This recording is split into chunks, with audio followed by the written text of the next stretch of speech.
என் பேர் கலைசேகர். ராதேஷ் digital studio, Thudiyalur NGGO காலனியில் வச்சிருக்கேன். ஓகே சார், நீங்க இப்போ போட்டோகிராஃபியை தாண்டி LIC இன்சூரன்ஸ் ஏஜென்ட் மற்றும் ஹெல்த் இன்சூரன்ஸ் ஏஜென்ட்டாகவும் இருக்கீங்க. அவரோட முக்கியத்துவத்தை பத்தி உங்களுக்கு தெரிஞ்சது கொஞ்சம் சொன்னீங்கன்னா நல்லா இருக்கும் சார். சொல்றேன். LIC ஏஜென்ட் ஏன் எடுத்திருக்கேன் அப்படின்னா, சேமிப்புக்காக மக்கள் கொஞ்சமா சேமிச்சு நிறைய அமௌண்ட் எடுக்கலாம். பிளஸ் இதுல பாத்தீங்கன்னா ரிஸ்க் கவர்னு ஒண்ணு இருக்கு LICல. அது நீங்க டீட்டெயிலா வேணும்னா ஃபோன் பண்ணி கேட்டீங்கன்னா நாங்க சொல்லுவோம். அதே நேரத்துல ஸ்டார் ஹெல்த்னு ஒண்ணு எடுத்திருக்கோம். அது பாத்தீங்கன்னா ஹெல்த்துக்காக. சப்போஸ் இன்கேஸ் நமக்கு ஏதாவது உடல்நிலை சரியில்லாம ஆயிருச்சு, உடல்ல ஏதாவது ப்ராப்ளம் ஆயிருச்சு அப்படின்னா நம்ம ஆஸ்பத்திரியில போய் தைரியமா ட்ரீட்மெண்ட்டுக்கு போகலாம். அந்த நேரத்தில் நம்ம கிட்ட பணம் இல்லையே அப்படின்னு நம்ம ஃபீல் பண்ண வேண்டியதில்லை.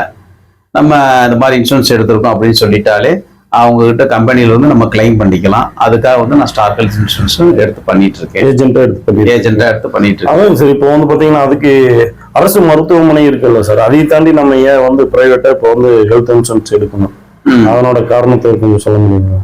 இப்போ என்னன்னு கேட்டீங்கன்னா, அரசு மருத்துவமனைன்னு ஒண்ணு இருக்கு, ஃப்ரீயா ட்ரீட்மெண்ட் கொடுக்குறாங்க. ஆனா காத்துக்கிட்டு ரொம்ப நேரம் நிக்க வேண்டியதா இருக்கு. இப்படி நிறைய அசௌகரியங்கள் நிறைய இருக்கு. இதே பாத்தீங்கன்னா நீங்க பிரைவேட்ல போறப்ப நல்லா நீங்க பேஷண்ட் உள்ள போயிட்டாங்கனாலே நீங்க எந்த கவலையும் இல்லை, அவங்களே எல்லாமே பார்த்துக்குவாங்க. இதே இது கவர்மெண்ட்ல பாத்தீங்கன்னா நீங்க ஒவ்வொன்றுக்குமே நீங்க தான் அலையிற மாதிரி ஒரு சூழ்நிலைகள்லாம் இருக்கு. அதனால நீங்க ஒரு இன்சூரன்ஸ் எடுத்துக்கிட்டீங்கன்னா பிரைவேட்ல ராஜா மாதிரி போய் ட்ரீட்மெண்ட் எடுத்துட்டு ராஜா மாதிரி வெளியில வரலாம். அந்த அளவுக்கு வசதிகள் இருக்கு. ஓகே சார், இப்போ நீங்க ஸ்ரீ லட்சுமி குபேரன் சிட்ஃபண்ட்ஸ்ல டெபாசிட் பண்ணிருக்கீங்க சார். அவங்க எப்படி பண்ணிட்டு இருக்காங்க, என்ன ஏதுன்னு அதை பத்தி ஏதாவது தகவல் சொல்லுங்க. நான் பாத்தீங்கன்னா மணிராஜிட்ட பாத்தீங்கன்னா அவரு நம்மளுடைய நீண்ட கால நண்பர் ஃபர்ஸ்ட். அப்புறம் அவர் இந்த மாதிரி சொன்னார் எங்ககிட்ட, சீட்டெல்லாம் நடத்துறேன், எங்க கூட ஜாயின் பண்ணிக்கங்க அப்படின்னு. ஒன்றும் கேள்வியே கேட்கல, உடனே ஜாயின் பண்ணேன். இப்போ பாத்தீங்கன்னா நான் அவர்கிட்ட 1 லட்ச ரூபா சீட்டு, 50,000 சீட்டு பிளஸ் மந்த்லி 2000 கட்டுற மாதிரி. 10 மாசம் கட்டுனா 20 ரூபா நம்ம கட்டுவோம். 2 மாசம் கழிச்சு 24,000 ரூபா கிடைக்கும். இந்த மாதிரி ஒரு ஸ்கீம்லாம் நிறைய ஸ்கீம் வச்சிருக்காரு. நான் ஒரு 3 ஸ்கீம்ல சேர்ந்து நான் பண்ணிட்டு இருக்கேன். இப்போ என்னன்னு கேட்டீங்கன்னா, எனக்கு 11ஆம் மாசம் சீட்டு 1 லட்சம் விழுந்திருக்கு. அதை கொடுக்கறதுக்காக வந்தாரு. ரொம்ப சந்தோஷமா இருக்கு. இக்கட்டான சூழ்நிலை எனக்கு விழுந்திருக்கு. அதனால ரொம்ப சந்தோஷப்படுறேன். இப்போ பாத்தீங்கன்னா இவர் மணிராஜ் பாத்தீங்கன்னா நல்ல முறையில கன்வே பண்றாரு மக்கள்கிட்ட. அதாவது என்ன விஷயத்த எப்ப சொல்லணுமோ அதை கரெக்டா சொல்லிடுறாரு. அதே மாதிரி பாத்தீங்கன்னா நமக்கு நேரடியாவே நம்ம குலுக்கல் முறையை பாக்குறோம். எல்லார் பேரையும் எழுதி போடுறாரு. அதாவது யார் யாருக்கு விழுந்துச்சோ அவங்க பேரை தவிர்த்துட்டு மற்றவங்க பேரை கண்ணு முன்னாடியே வாசிச்சு எழுதி போடுறாரு. பிளஸ் மக்கள் முன்னாடியே குலுக்கல் நடக்குது. யாருக்கு விழுந்திருக்குன்னு ஸ்பாட்லயே அறிவிக்கிறாரு. இதெல்லாம் நேரடியாவே நம்ம பாக்குறோம். அதனால ஒரு நம்பிக்கையான ஒரு நிறுவனமா நாங்க நினைச்சு இன்னி மேன்மேலும் அவர் வளரணும்.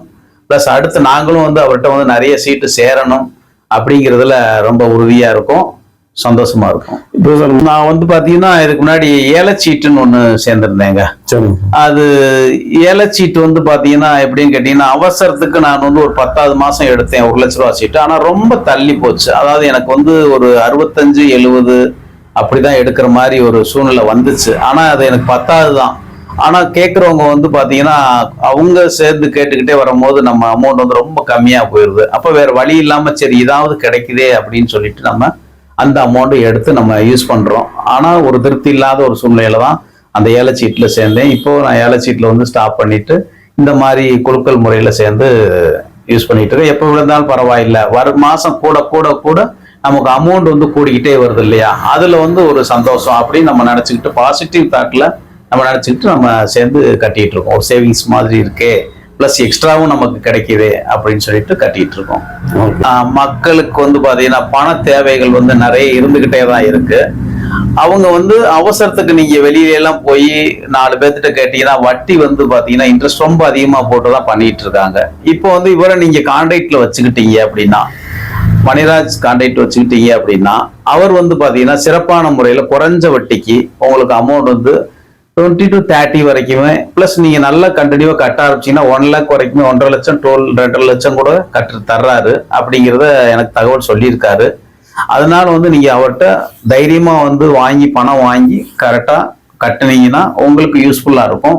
வேற இடத்துல நீங்க கடன் வாங்கணும்னு அவசியம் இருக்காது. ஆமா, பணம் வாங்கினோடனே அவர் வந்து பாத்தீங்கன்னா என்கிட்ட வந்து ஃபார்ம்ல சைன் வாங்கினாரு. அது ஒன்றும் தப்பு கிடையாது. அதெல்லாம் வந்து ஒரு நேர்மையான ஒரு இதுக்கு வந்து ஒரு உதாரணமா தான் நான் பாக்குறேன். அது தப்பு கிடையாது. நம்ம பணம் வாங்கிட்டோம் அப்படிங்கிறப்போ நம்ம கரெக்டா இருக்கணுங்கிறது ரொம்ப முக்கியமான ஒண்ணு தானே. பணம் வாங்கிட்டோம் அதனால வந்து அசால்ட்டா நம்ம இருக்கக்கூடாது அப்படிங்கிற அந்த எண்ணம் வந்து நமக்கு வந்துடக்கூடாது. அதனால வந்து நம்ம தைரியமா கையெழுத்து போடுறதுல, அவர் கேட்கிற சீட்ல ஃபார்ம்ல கையெழுத்து போடுறதுல தப்பு கிடையாது. அது நியாயமான ஒண்ணுதான். ஓகே. வார்த்தையில சொல்லணும் அப்படின்னா, அவருடைய ஒவ்வொரு மாச நடவடிக்கைகளுமே வந்து பாத்தீங்கன்னா நேர்மையாகவும் ஓப்பனாகவும் இருக்கு. அப்படிங்கிறப்போ நீங்க தைரியமா வந்து எத்தனை மாசம் வேணாலும் அவர்கிட்ட நம்ம பணம் கட்டிக்கிட்டே இருக்கலாம். ஏன்னா கிடைச்சிரும் ஒரு நம்பிக்கையை வந்து அவர் ஒவ்வொரு மாசமே அவருடைய செயல்கள்லையும் பேச்சுலையும் வந்து காமிச்சுக்கிட்டு இருக்காரு. அதனால வந்து நம்ம பயப்படுறதுக்கு ஒன்றும் வேலை இல்லை.